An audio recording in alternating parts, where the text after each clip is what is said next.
منى اتعشت قبل ما تنام؟ لا يا سيدي، زعلانه ومش عايزه تنام. منى منى، نعم يا بابا. ايه بقى اللي مزعل الامر؟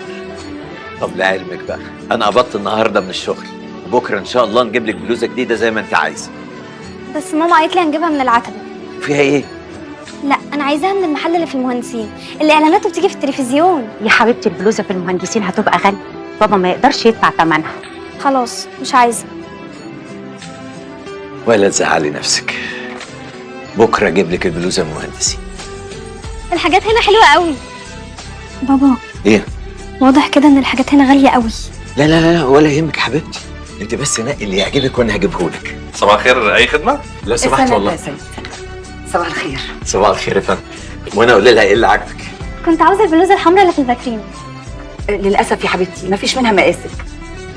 خلاص يا حبيبتي اختاري اي حاجه تاني. طيب البلوزة الروز اللي جنبها.